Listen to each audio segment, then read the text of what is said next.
Hi, I'm Emily, and this is the Wholesome Wave podcast. These conversations are to inspire emotional wellness, healing, and growth, because the change you create in yourself ripples outwards, transforming those around you and the generations to come.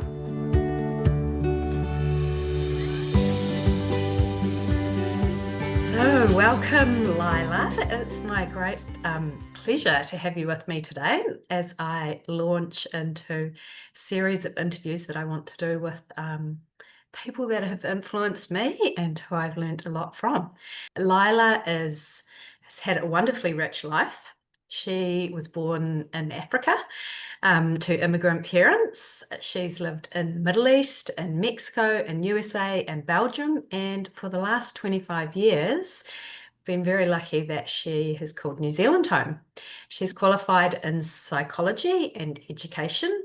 She's worked as an English teacher and a marriage counsellor. And when she was living in Belgium, she heard the call to study classical homeopathy. And she studied this in Holland and India. She was the president of the New Zealand Council of Homeopaths for 6 years. She teaches homeopathy. She runs her own practice as well as teaching Kundalini yoga. She's a mum of 2 boys and she's a grandmother. And probably most importantly for me is how I resonate with Leila so much is the way she generously shares her knowledge with a dedication to empowering people to find their own health. She's definitely not one to shy away from standing in her truth. And over the time that I've known Leila, we have had some wonderfully deep conversations about health and what it means to be well. And so I am really excited to bring this conversation to you out there because, like Leila, I truly believe that sharing knowledge with others and bettering lives is more than just a job. It's an absolute must for life. So welcome, Leila. Thank you. Thank you. I'm so delighted and really feel honored and privileged to be able to have this conversation with you, Emily, because we go back a while. And I'm so supportive of your project, and I know the work you're going to do. So I think in the resonance of sharing information and sharing our wisdom as women who have traveled on this planet in our lives, it is the only way to go forward. So I'm really grateful. Amazing. So I wondered if we can start. Can you just share a little bit about what drew you to the field of homeopathy and what you do in your practice? Perfect. So yeah, that's a really interesting one. And what inspires me just to share with you right from the very beginning, to give you a sort of core description of who I am in my work. I remember as a child that we could never go out as a family without my making sure I had my first aid kit. And of course, it was the joke of the family. I had water and plasters and disinfectant, and God knows what else was in that little box. And I reflected on that. And I think more than anything else, it was about that real calling to service another and to make sure that the other, who was, of course, my sister or my mother or my father, they were going to be okay. But the calling to the field of homeopathy arose through 2 very significant incidences. And the first one was when my youngest was very, very small and he had recurring throat infections. And I would take him to the pediatrician because we lived in Mexico at the time. No GP, you go to the pediatrician. And he would say to me, Leila, it's just a virus. You know, there's nothing we can do. And in 2 weeks' time, I was back in his office. And one day he gave me a prescription. I went to the pharmacy in Mexico. You've got a big book that tells you exactly what is what. And I looked up and I thought, this is aspirin. So I phoned him and I said to him, Beto, in Mexico, you're on first name terms. I said, Beto, what am I going to do giving this poor child aspirin? He said, Leila, I don't know what else to say. At that time, my mother-in-law, bless her, she was standing and waiting in the wings because she was waiting for an opportunity like this. And she sort of very quietly keeps, why don't we go and see my homeopath? Well, I thought, okay. I didn't know anything about homeopathy. I had no idea. All I knew was that he didn't work with medical or, let's say, allopathic medicines. So I went along. Young man, very present, very zen. He picked up my baby and he held my child and he looked at him and he says to me, "Ay, senora, don't worry. I know exactly what we're going to do. This child is a healer. He will be okay." I thought, oh my God, what woo is this, right? But he was also a medical doctor, so we mustn't, poo-pah that, because in Mexico you have to be a medical doctor in order to practice homeopathy. So I went home with the medicine. He said, you lie on your back with a bare chest, you put your child skin to skin, he will throw very high fevers, and you're going to give him this medicine, and we'll take it from there. Well, I did this for 3 days. And after 3 days, my child was as right as rain, never had a throat infection ever again. And today he is an osteopath and an incredible healer. So that was my first experience of homeopathy. And I thought, oh my goodness. A few months later, I got very, very ill. And it was diagnosed as streptococcus in the bones, for whatever that, I've never heard of that before. But anyway, so I thought, no, well, I'm going to go and try homeopathy. And it was going around, it was quite endemic. And I went to see Dr. Matuk, and he gave me a homeopathic remedy. And I think within a week, I was as right as rain, while my other friends languished in bed on their antibiotics. And I thought, well, if this works for me and I can feel how this goes, there's no turning back. It didn't take very much. But the final step towards the door to study homeopathy was when I was at Great Ormond Street with my sister's child, who was born with a very, very nasty genetic condition. And I was in the hospital looking after her while my sister went to work in London. I saw, Emily, the most horrendous things around me. I thought, okay, Leila, that's it. You can't go to medical school. First of all, I was a mum of 2 young boys. I had no time to go to medical school. I didn't have the funds, but I thought, but I can study homeopathy. So I went to an open house, and the following weekend when I was back in Belgium, and I ended up at Frans Vermeulen, who is a great author and very well-known homeopath internationally, at his school in Amersfoort in Holland.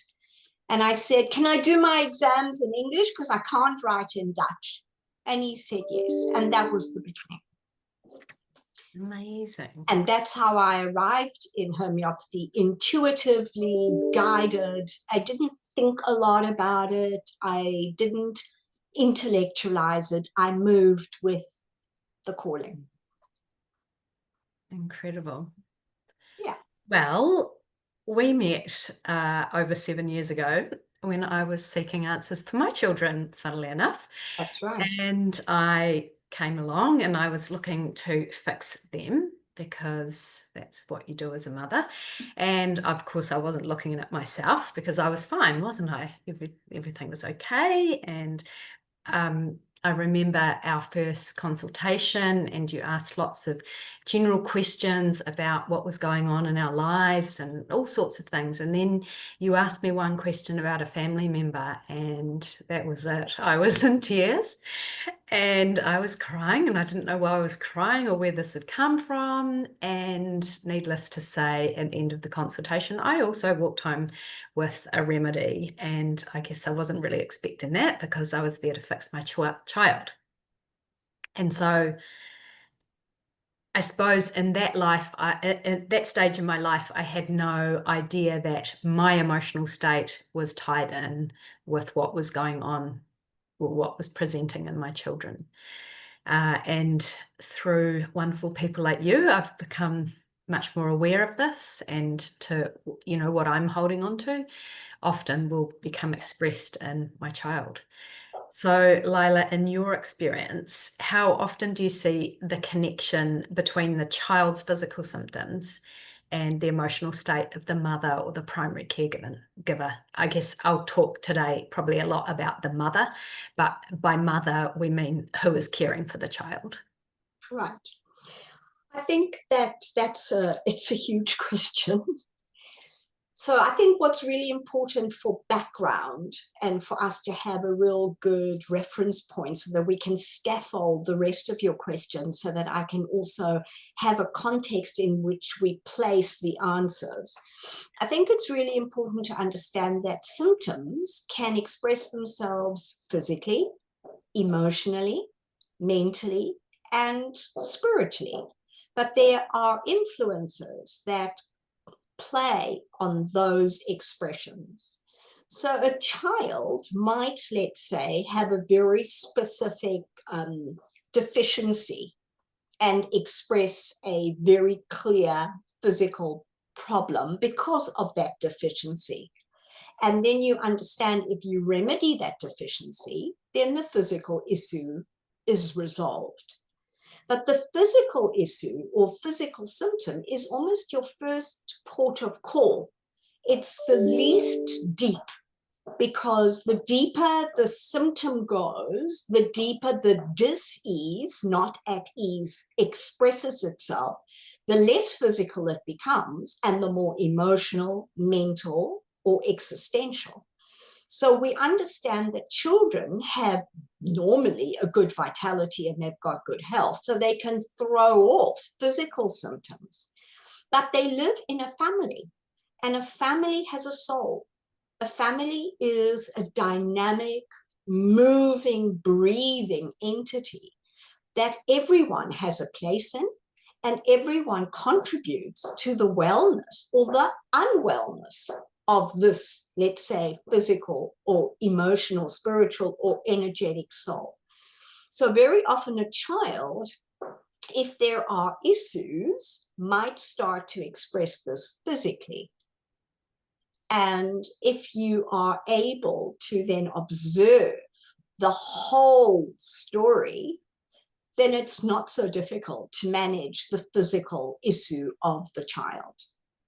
So that's the beginning of the answer.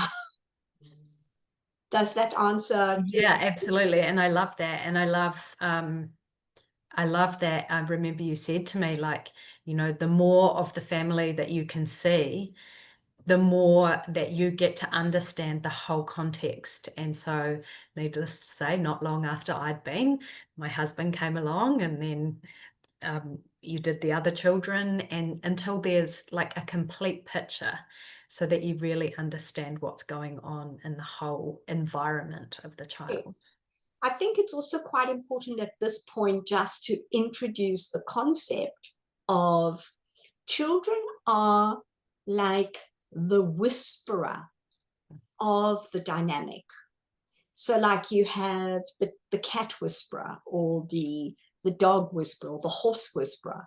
You have the child whisperer.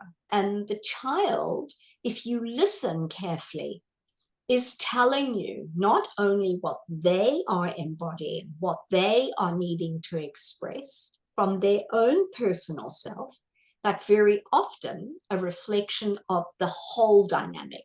So whether this is mother or father, and we have to really remember there's that whole field of intergenerational, ancestral, load, trauma, epigenetics, genetics. I mean, this is a huge conversation. Yeah, it's Yeah. it's pretty big.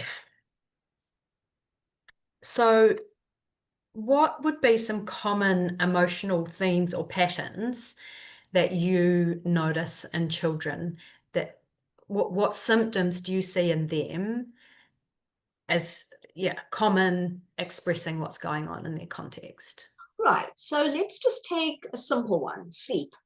Not so simple, but very common.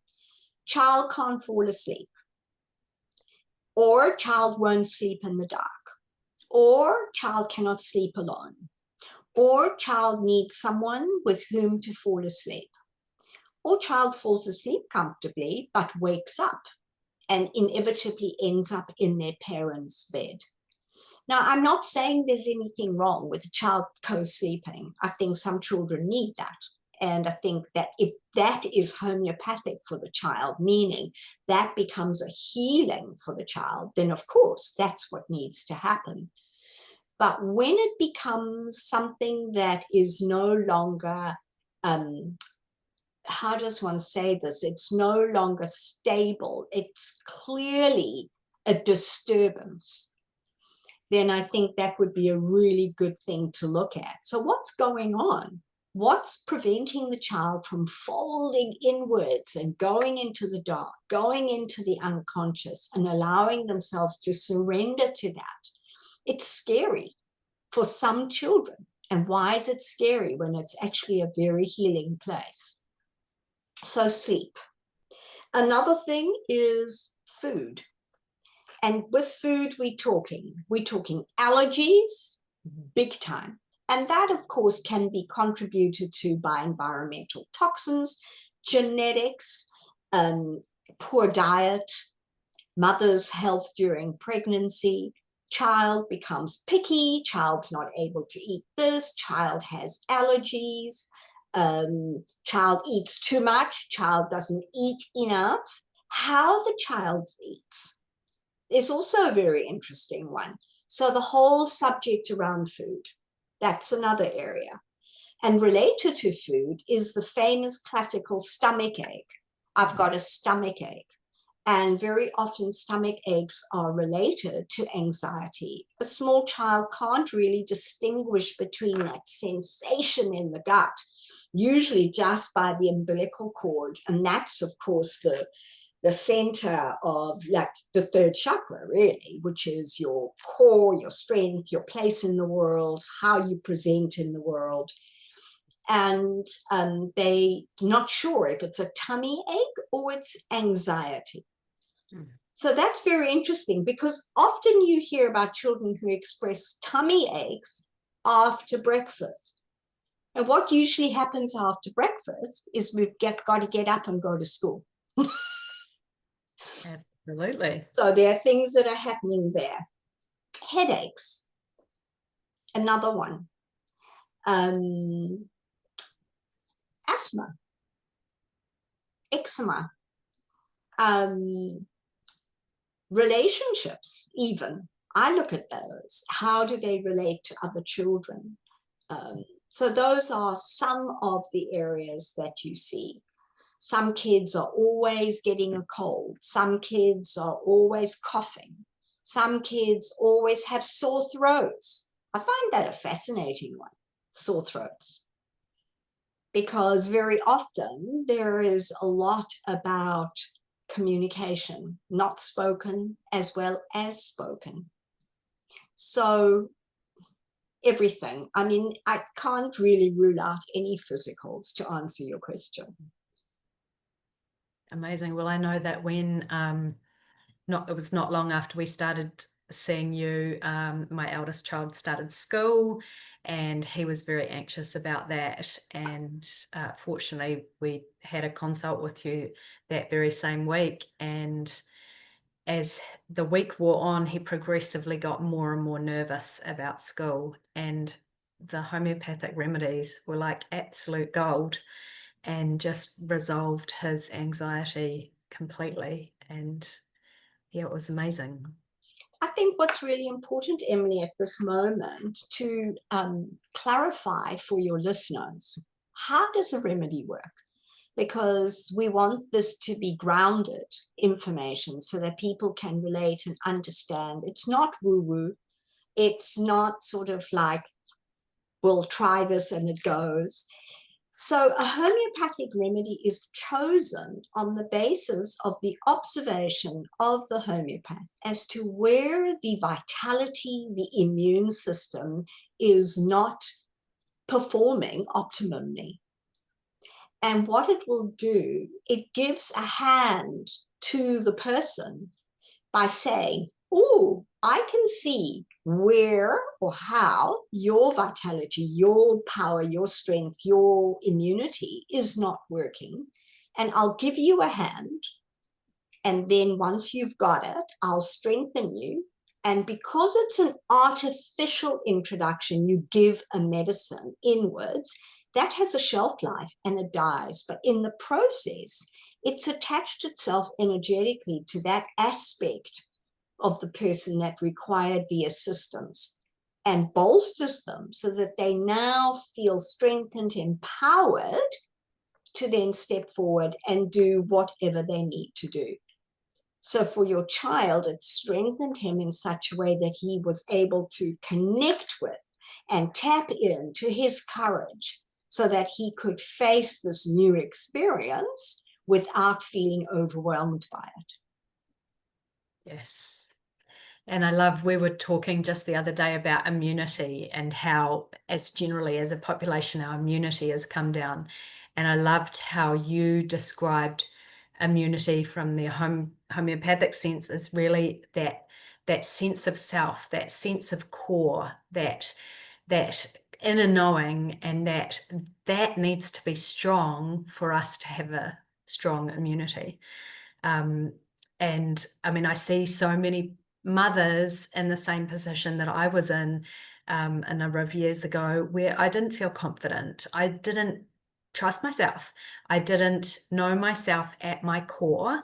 And that, I think, really affected my children. 100%, because your child needs to know that you've got it, because they're just a child. So you're the big one, they're the small one. You're leading the way. You're showing them that it's all okay, because they are experimenting with life. They are fumbling, they're discovering, they moving, they are facing. So if they know that you've got it and it's strong and it's safe and nothing wavers and they can count on you, it makes it much safer for them to navigate their journey of discovery as they grow. But if you yourself as an adult are not in your strength or in your power, the child looks at you and goes, "Oi, if you're not able to do that, how will I ever?" But then you've got the kind of child who is very often the oldest. They go, "Don't worry, I'll do it for you, because if I do it for you, then you are available for me." And so that's hubris. And they take on that extra load of responsibility you so often see, becoming more the adult than the child. And then you get this complete imbalance in the relationship. And that is very detrimental for such a child, because they lose the innocence and naivety and the freedom of just being the child. Yeah, so what I'm hearing you say is that it's really important for us as parents to work on our own immunity, our own sense of self. And I guess, what, in your opinion, weakens that immunity? What is it that takes us away from our sense of self? Well, I think, first of all, it is a huge, huge response. So what do you bring with you into this relationship as a parent? What was life like for you? What traumas are unresolved? What traumas in your family soul has not been addressed? And physically, how well were you prior to becoming pregnant, prior to giving birth to this baby? And then the ability of a parent to have humility and say, "Ooh, I didn't do a really good job today. I need to reflect on that. What can I do differently? How can I be better?" And of course, it's a huge tall order because life's demands are so big today. Usually you've got both parents working. There's a scramble for time. There's a scramble for resources. Children get shunted from one place to another. Often grandparents are working. So that ability to go and just spend your whole afternoon with grandma, as it was, not always available. Lucky are the children that have their grandparents who can just be on tap, you know?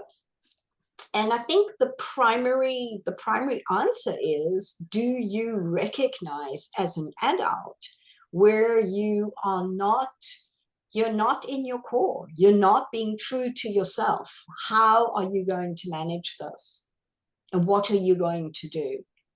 And by still remaining the parent, it's not like saying, oh, I'm so sorry, Johnny, I really shouldn't have said that to you today. Mommy was really not feeling good. Well, that doesn't help poor Johnny, because he goes, Mommy doesn't feel very good. That's what he's going to hear. Mm. So it's rather, you know what, Johnny, that wasn't the optimum way for us to manage the situation. And Mommy's going to do absolutely everything she has to make sure that we deal with this in a much better way. Yes. So why do you think it's such a challenge for us as parents to take that responsibility on of looking at our own life experiences, our own emotional baggage, our traumas, our whatever's going on?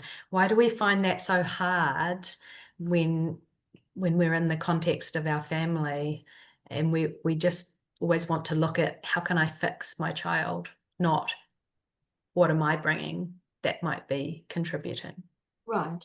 Well, I think it's the pressure and the societal indoctrination that, in order to be a good mother, you don't take care of yourself. Number one, it's that sort of self-sacrificing attitude. But, when you have to put on an oxygen mask, you put it on yourself first before you place it on anyone else, because otherwise, if you can't breathe well, then you're no use to anyone. And it's also confronting. Mm. And it's stressful because your body's gone under stress to have a child. You are working, you are running a home, you are in relationship, you're dealing with the environment, you're dealing with the world, as well as a child. You might be sleep deprived, you might be finance deprived. There are many factors. And so you go, oh, later, I'll take care of me another time. I'm not important. But it's about having that real sense of balance. And I think it's confronting. A child is a mirror.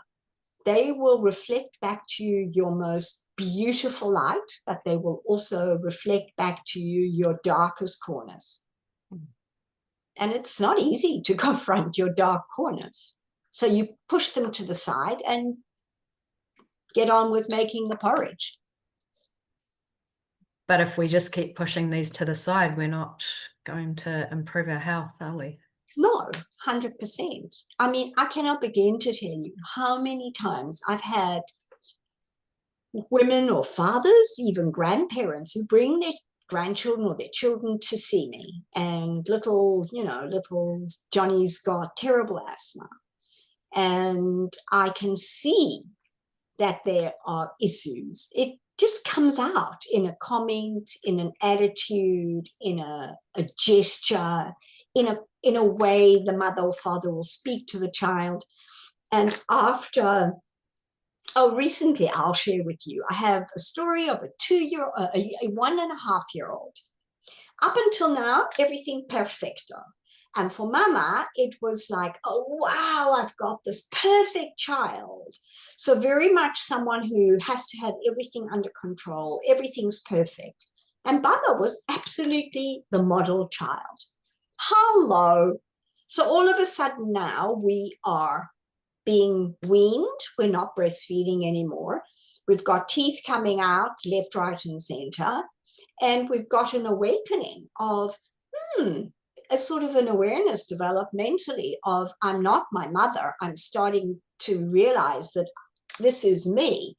And now we've got terrible tantrums. We've got don't want to go to sleep, screaming, screaming, screaming, and it's sort of like this rush to the practice. Please help this little one. I can't stand it. And since I've stopped breastfeeding, I'm starting to get my menstrual cycle back and my PMS has gone through the roof. I can't manage this. Fix him. And I listened and I took down all the notes. And in the end, I really, with real compassion, I mean, I've been there, right? I said to her, you know what would be the best thing for us to do is for us to have a consultation and to really support your hormonal situation and give you maybe some tools on how you're going to manage this. And, you know, the response was, well, no, no, no, we first got to fix little boy and then maybe next month. Yeah.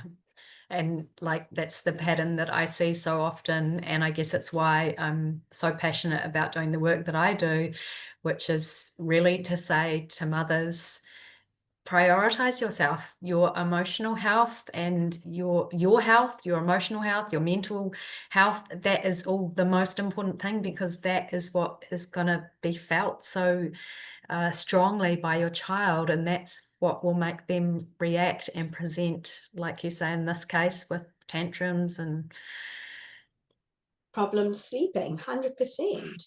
And um, I think also we mustn't discard the relationship between mother and father. yes. How is that going? Has it changed since the baby or the child has come into their lives? Are they managing their relationship? Is their relationship still sacred? Is there room for the creation of that relationship, or has that gone out the window?